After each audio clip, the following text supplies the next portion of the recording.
Dear students and viewers of Info channel, अस्सलाम वालेकुम. So students and viewers, I hope कि आप सब ठीक होंगे. So students, जैसा कि आप जानते हैं कि लास्ट संडे को नम्स का पेपर 2022 जो है वो कंडक्ट किया गया. और जो है इस पेपर में जो फिज़िक्स का पोर्शन है उसको आज हम डिस्कस करेंगे. सो आई होप कि वो स्टूडेंट जिन्होंने इस पेपर को अटैम्प्ट किया है, नम्स के पेपर को 2022 को, आई होप कि उन सब का ही जो है वो पेपर बहुत ही अच्छा हुआ होगा, क्योंकि इस मर्तबा जो स्टूडेंट्स पेपर जो स्पेशली फ़िज़िक्स का पोर्शन था पेपर में, वो बहुत इजी था comparable to previous past paper. अगर हम पास्ट पेपर की बात करें तो उसमें फिर भी कुछ ज़्यादा जो है वो ट्रिकी क्वेश्चन आ जाया करते थे, लेकिन इस मर्तबा स्टूडेंट बहुत ही जो है वो सिंपल क्वेश्चन थे. और ऐसा लग रहा था कि जैसे कि ये जो फिज़िक्स का पोर्शन है, जैसे कि नॉर्मल जो इंजीनियरिंग कॉलेज या फिर यूनिवर्सिटी के जो टेस्ट पेपर होते हैं उनका टेस्ट होता है. जैसे कि हमने प्रीवियस वीडियोस जो पास पेपर की बनाई थी, म्यूट के पास पेपर की, उसमें भी बहुत इजी जो है वो पेपर थे, जो दोनों फेज़ में जो है वो लिए गए थे म्यूट के.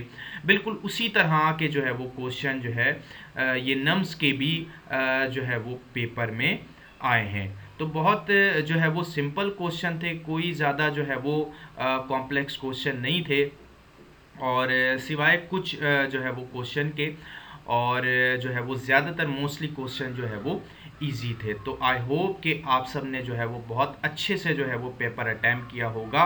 और मेरी जो है वो विशेष हैं आप सबके साथ कि जो है वो अल्लाह ताला सबको जो है वो कामयाब करे. सो देखते हैं फिज़िक्स के जो पोर्शन है उसमें जो है वो किस तरह के जो है वो क्वेश्चन आए हैं, उसी को आज हम डिस्कस करने जा रहे हैं. सो स्टूडेंट, जैसा कि ये पेपर लिया गया है 16 अक्टूबर 2022 को, और जैसा कि नम्स ने पहले ही अनाउंस कर दिया था कि जो इस मर्तबा जो डेट होगी वो 16 अक्टूबर होगी. वैसे तो 3 अक्टूबर को लिया जाता है हर साल ही, लेकिन इस मर्तबा 16 अक्टूबर को जो है वो डिसाइड किया गया, और उसी तारीख को जो है वो ये पेपर जो है कंडक्ट कर लिया गया है. सो स्टार्ट करते हैं. पहला एमसीक्यूज है, horizontal distance by the wave during one complete cycle is. So student, horizontal जो डिस्टेंस होता है वेव का, वेव हम जानते हैं ऊपर एक क्रस्ट बनता है और नीचे जो है वो वेव का ट्रफ बनता है. ये दो जो है वो टर्मिनोलॉजी हैं वेव की जब हम वेव को ड्रॉ करते हैं. सो ये जो कंप्लीट एक साइकिल होगा उसमें एक क्रस्ट बनेगा और नीचे एक ट्रफ बनेगा. सो इस डिस्टेंस को हम कहते हैं वेवलेंथ. सो ये जो है वेवलेंथ होता है. अब आगे बढ़ते हैं. वेवलेंथ बी के ऊपर जो है वो आप मार्क लगा लें. यहाँ पे जो है आप मार्क लगा लें. तो यहाँ पे कोई इंडिकेशन जो है वो नहीं है, लेकिन आप मार्क लगाते जाएं ताकि जो है वो आसानी हो जाए, या फिर आप जो है वो इसको नोट डाउन करते जाएं ताकि ये आपको याद रहे.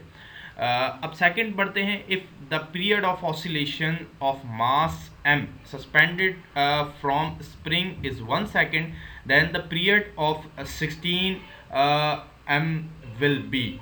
इसका मतलब ये है स्टूडेंट्स के यहाँ पर जो है वो आपसे पूछा गया है.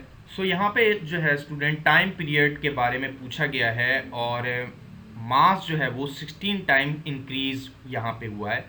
पहले पूछा जा रहा है कि अगर जो है वो मास m होगा तो उसका टाइम पीरियड 1 सेकेंड है. अगर 16 m हो जाए, यानी कि मास अगर 16 टाइम्स हो जाए, तो उसका जो है वो फिर टाइम पीरियड कितना होगा. So students, as we know कि जो टाइम पीरियड होता है वो इंडिपेंडेंट होता है मास के. मास पे डिपेंड नहीं करता, लेंथ ऑफ द पेंडुलम पे डिपेंड करता है टाइम पीरियड.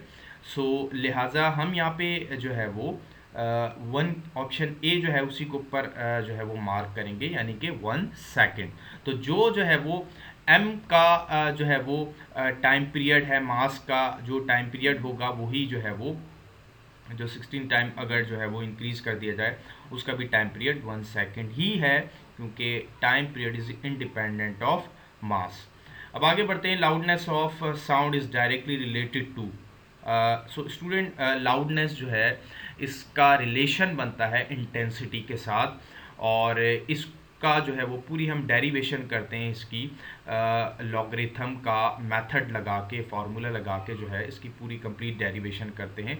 सो लाउडनेस जो है ये जो है वो रिलेट करता है इंटेंसिटी के साथ। आगे बढ़ते हैं student. Increase in the speed of sound in air for each degree rise above 0 degree is. So student speed of sound जो है वो ईच डिग्री जो इंक्रीज होता है ये स्टूडेंट्स हमारे पास इंक्रीज होता है 0.61 मीटर पर सेकेंड। इतना हर डिग्री के ऊपर जो है वो स्पीड ऑफ साउंड जो है वो एयर में इंक्रीज होता है 0.61 मीटर पर सेकेंड। आगे बढ़ते हैं। First law of thermodynamics is based on. So students first law of thermodynamics जो है ये बेस्ड करता है law of conservation of energy पे, क्योंकि यहाँ पर फर्स्ट लॉ ऑफ थर्मोडायनामिक्स में जो हम प्रोसेस पढ़ते हैं, 4 प्रोसेस पढ़ते हैं, आइसोबैरिक, आइसोकोरिक, आइसोथर्मल, एडियाबैटिक। सो इसमें जो है वो हम एक इक्वेशन भी पढ़ते हैं थर्मोडायनेमिक की, delta Q is equal to delta U plus delta W. So यहाँ पे जो एनर्जी होती है स्टूडेंट्स ये कन्वर्ट हो जाती है दूसरी फॉर्म में। So law of conservation of energy ये करेक्ट है। आगे बढ़ते हैं। Thermodynamics process during which the pressure is kept constant is called.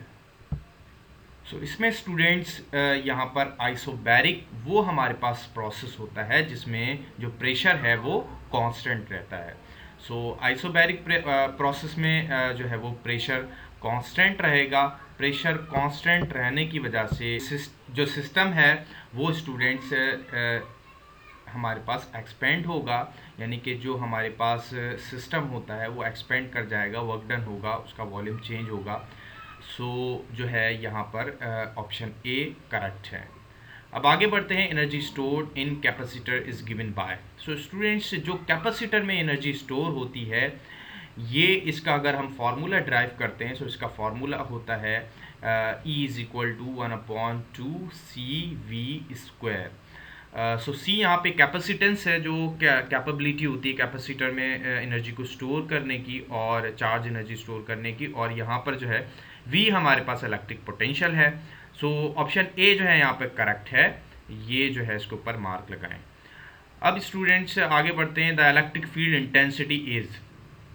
अब ये स्टूडेंट ये वाला सवाल जो है, और इसी तरह से जो थर्मोडायनेमिक्स वाला सवाल जो है ये म्यूट के पेपर में भी हम इसको डिस्कस कर चुके हैं और उसमें बहुत मर्तबा ये रिपीट हुए हैं। सो ये जो है बहुत ही कॉमन MCQs हैं जो बार बार रिपीट होते रहते हैं। सो इलेक्ट्रिक फील्ड इंटेंसिटी जो है ये जो है वो फोर्स पर यूनिट चार्ज होता है, यानी कि बी जो है वो ऑप्शन करेक्ट है। अब आगे बढ़ते हैं। It is store the electric potential energy. So electric potential energy किस में स्टोर होती है? जनरेटर में नहीं होती, इंडक्टर में नहीं होती, कंडक्टर में नहीं होती, कैपेसिटर में होती है। सी ऑप्शन इज करेक्ट, इसके ऊपर मार्क लगा लें। अब आगे बढ़ते हैं। The magnitude of current in metals is proportional to the applied voltage as long as the temperature is kept constant।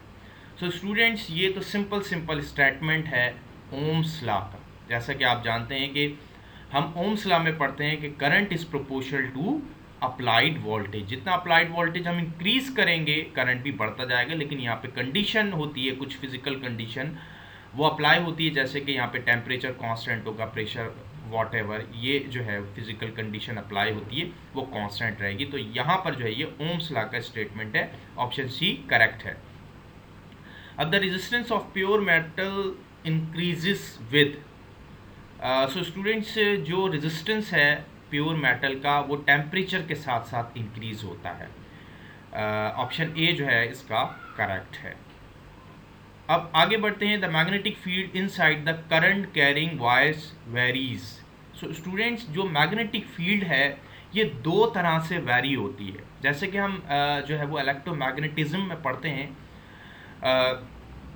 जो है वो एम्पियर्स लॉ वगैरह में, उसमें स्टूडेंट्स हम मैग्नेटिक फील्ड पढ़ते हैं, एक में आउटसाइड और एक सिस्टम में हम इनसाइड में पढ़ते हैं। सो स्टूडेंट जब भी हम इनसाइड स्टडी करेंगे मैग्नेटिक फील्ड इनसाइड, सो वो जो है हमारे पास डायरेक्टली होगी विद आर। आर यहाँ पर डिस्टेंस है, सो आर जो है ये डिस्टेंस है फ्रॉम द सेंटर। सो यहाँ पर जो है वो ऑप्शन सी करेक्ट है। अगर हम आउटसाइड पढ़ते हैं, जैसे कि यहाँ पे इनसाइड लिखा हुआ, अगर यहाँ पे आउटसाइड लिखा हुआ होता सो हमारे पास जो है वो ऑप्शन ए दुरुस्त होता, लेकिन यहाँ पर ऑप्शन जो है वो सी करेक्ट है। सी के ऊपर स्टूडेंट मार्क लगा दें।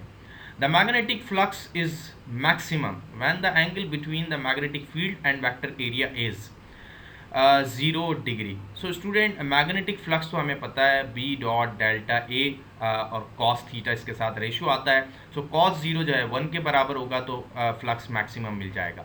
Lenz law is based on the law of conservation of energy.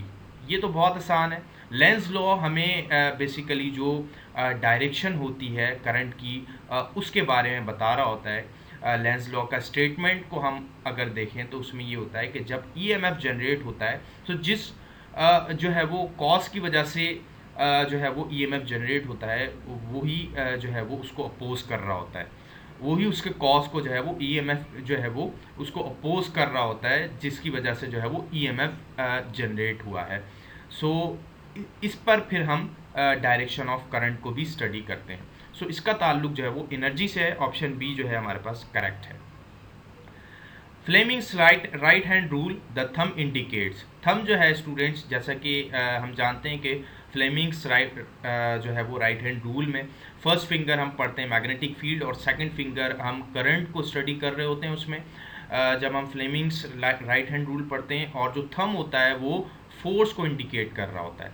Transformer works on the principle of mutual induction. ये तो बहुत आसान है स्टूडेंट्स कि ट्रांसफॉर्मर तो जो है वो म्यूचुअल इंडक्शन जो है ये एक टॉपिक हमने स्टडी किया है, इसी के ऊपर जो है वो इसी बेस के ऊपर जो है वो वर्क करता है, या फिर इस प्रिंसिपल के ऊपर जो है वो वर्क करता है।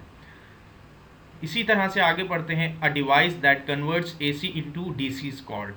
वो डिवाइस जो एसी को डीसी में कन्वर्ट कर दे वो डायोड है। सो डायोड का स्टूडेंट्स एक पूरा हम सर्किट बनाते हैं और उस सर्किट से फिर हम जो है वो एसी करंट को डीसी करंट में कन्वर्ट कर लेते हैं, एक डिवाइस बना लेते हैं। सो एक सवाल इस तरह भी इसमें बन जाता है कि वो प्रोसेस जिसमें हम एसी को डीसी में कन्वर्ट करते हैं उस प्रोसेस को क्या कहते हैं?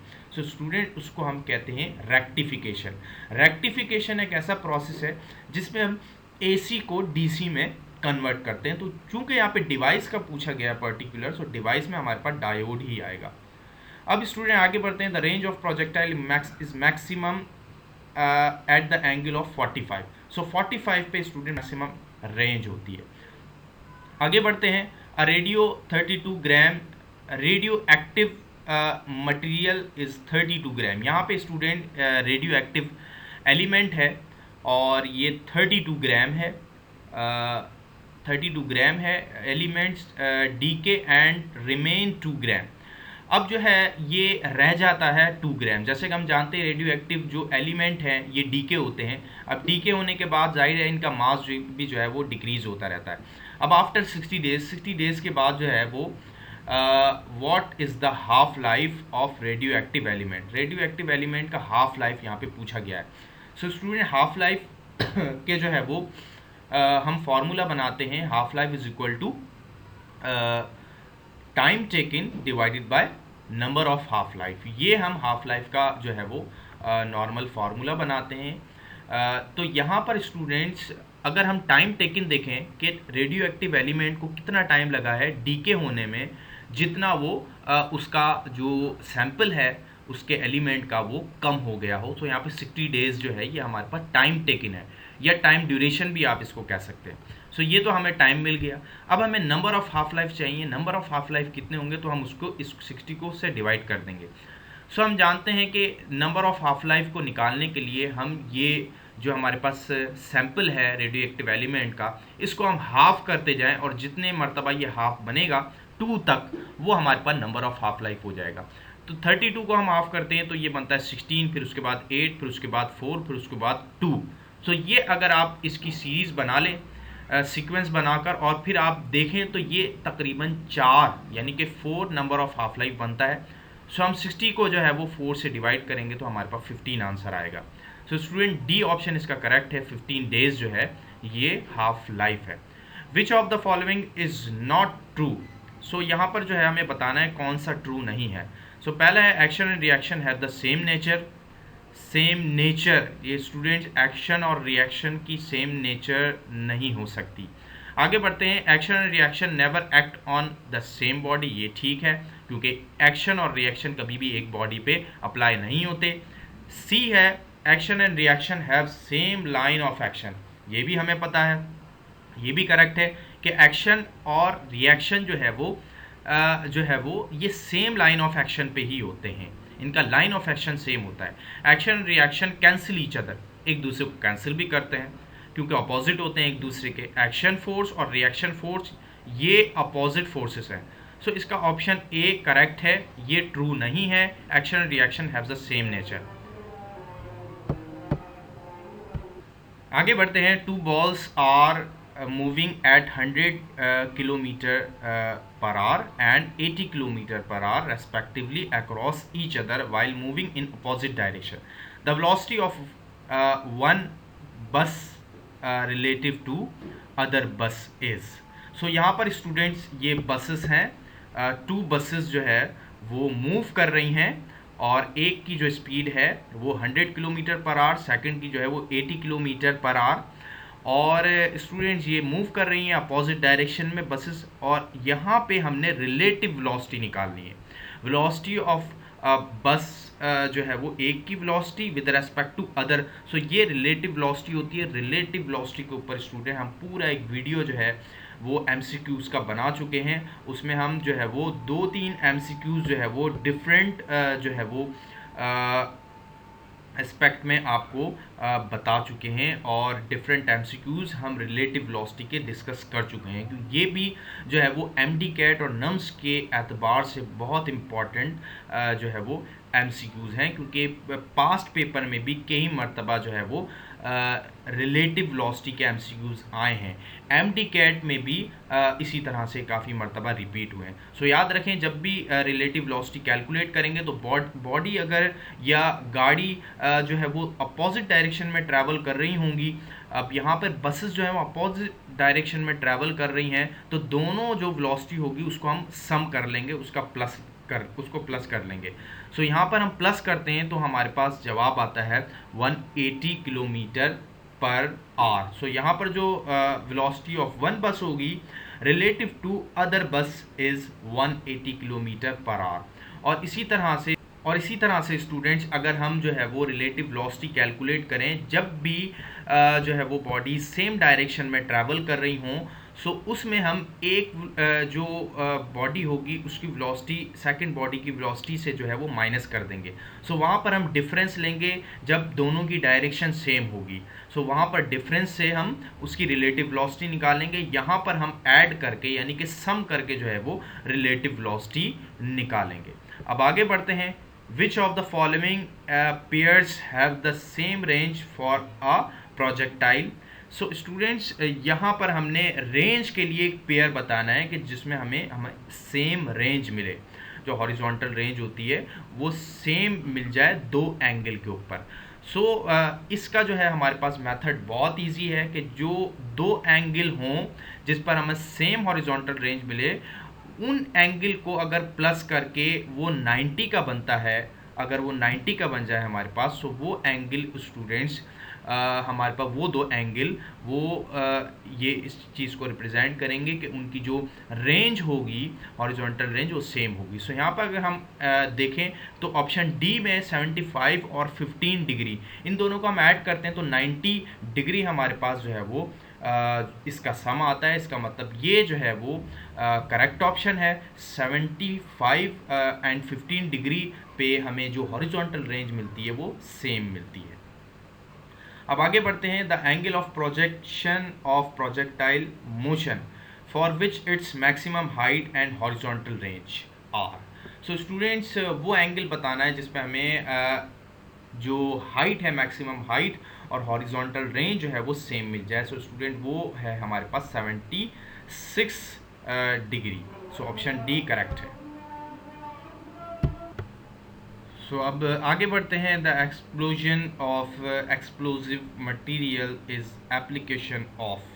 सो स्टूडेंट यहाँ पर जो है वो हमें एक प्रोसेस बताया जा रहा है कि जो एक्सप्लोजन होता है सो वो ऑब्वियसली किसी एक्सप्लोजिव मटेरियल से होगा। सो वो ये जो प्रोसेस है, इस प्रोसेस को हम किस से रिलेट करते हैं, किस लॉ से जो है ये इसका ताल्लुक है। Law of conservation of energy, law of conservation of mass, C है law of conservation of momentum, और डी है Newton's third law of motion.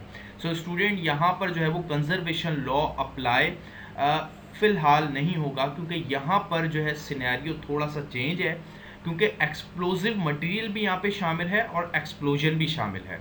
सो यहाँ पर एक्शन भी शामिल है और रिएक्शन भी शामिल है। एक्सप्लोजिव मटेरियल जो है स्टूडेंट ये एक्शन है, और इसका रिएक्शन जो होगा वो एक्सप्लोजन होगा। सो यहाँ पर जो है वो सिंपल जो है वो Newton's third law of motion जो है ये अप्लाई होगा। और इसी तरह से जब हम एक्सप्लोजन को स्टडी करते हैं, एक्सप्लोजन में फिर हम further law of conservation of momentum को भी अप्लाई करते हैं, क्योंकि फिर जो उसका मोशन होता है, जब हम उसके मोशन को ट्रीट करेंगे सो वहाँ पर जो है वो law of conservation of momentum भी अप्लाई होगा। लेकिन इस सिनेरियो में, क्योंकि यहाँ पे पर्टिकुलर एप्लीकेशन पूछी गई है, और जो है वो एक्सप्लोजिव मटेरियल और एक्सप्लोजन एज अ एक्शन और रिएक्शन जो है वो सेंस हमें दे रहे हैं, लिहाजा इसका ऑप्शन डी जो है वो करेक्ट आंसर है। अब आगे बढ़ते हैं। Crest of wave acts as. So students, wave का जो हमारे पास टर्मिनोलॉजी है या प्रॉपर्टीज़ है उसकी, सो उसका ऊपर का हिस्सा और एक नीचे का हिस्सा, जो ऊपर का जो डिस्टेंस होता है मैक्सिमम डिस्टेंस, और नीचे जो लोअर मैक्सिमम जो है वो डिस्टेंस होता है, सो ये जो है ऊपर वाले हिस्से को हम क्रस्ट कहते हैं और नीचे वाले हिस्से को ट्रफ कहते हैं। सो जो क्रस्ट होगा स्टूडेंट्स वो एज अ कॉन्वेक्स लेंस जो है वो बिहेव करेगा। सो यहाँ पर ऑप्शन बी जो है ये करेक्ट है। इसी तरह से जो नीचे वाला हिस्सा है, लोअर जो है वो मैक्सिमम डिस्टेंस होगा, सो यहाँ पर जो है वो कॉनकेव लेंस जो है वो बिहेव करेगा। सो वो ट्रफ जो होगा वो as a concave lens behave करेगा। सो यहाँ पर ऑप्शन बी जो है हमारे पास करेक्ट है, इसके ऊपर मार्क लगा लें। अब आगे बढ़ते हैं। The speed of sound in air does not depends on. So speed of sound इनमें से कौन से ऑप्शन पे डिपेंड नहीं कर रहा। सो डेंसिटी ऑफ मीडियम, बिल्कुल इसके ऊपर भी डिपेंड करता है। डेंसिटी पे तो जो है वो डिपेंड करता है, क्योंकि मीडियम की डेंसिटी अगर ज़्यादा होगी स्पीड ऑफ साउंड इंक्रीज़ हो जाएगा। इसी तरह से प्रेशर को देखेंगे तो प्रेशर पे जो है यहाँ पर डिपेंड नहीं करता, जबकि टेम्परेचर पे देखेंगे, टेम्परेचर पे बिल्कुल डिपेंड करता है। टेम्परेचर इंक्रीज़ होगा, स्पीड ऑफ साउंड भी इंक्रीज़ हो जाएगा। इसी तरह से डी को देखते हैं तो यहाँ पर मॉइस्चर है। मॉइस्चर जो है वो रिप्रेजेंट कर रहा है स्टूडेंट्स ह्यूमिडिटी को। सो ह्यूमिडिटी या मॉइस्चर यहाँ पर जो है वो एक और हमारे पास फैक्टर है जिस पे स्पीड ऑफ साउंड डिपेंड करता है। अगर ह्यूमिडिटी ज़्यादा होगी तो स्पीड ऑफ साउंड जो है उस हिसाब से इंक्रीज़ होगा। तो यहाँ पर जो है स्टूडेंट्स ऑप्शन हमारे पास बी है, जिस पे जो है वो स्पीड ऑफ साउंड जो है वो एयर में डिपेंड नहीं कर रहा। सो ये स्टूडेंट्स आज के हमारे जो एमसीक्यूज़ के जो फिज़िक्स का पोर्शन था इसको हमने डिस्कस किया, और ये नम्स का पास्ट पेपर 2022 जो कि 16 अक्टूबर को लिया गया है। सो जो है वो 1 वीक ऑलमोस्ट जो है वो गुज़र गया है, और रिज़ल्ट में जैसा कि आप जानते हैं कि ऑलमोस्ट जो है वो मिनिमम 2 वीक्स जो है वो लगते हैं। 2 वीक्स के बाद जो है वो फिर रिज़ल्ट जो है वो आना शुरू होगा, जैसे कि नम्स ने अनाउंस भी किया हुआ है कि ऑलमोस्ट जो है वो 2 या 3 वीक्स के बाद जो है ये रिज़ल्ट जो है वो आ जाएगा। सो आई होप कि आप सबका जो पेपर है ये अच्छा हुआ हो। बेस्ट विशेस हैं आप सबके साथ, आप सबको अल्लाह ताला कामयाब करे। सो आज की वीडियो में इतना ही स्टूडेंट्स, मिलते हैं नेक्स्ट वीडियो लेक्चर में। So all the best, thank you.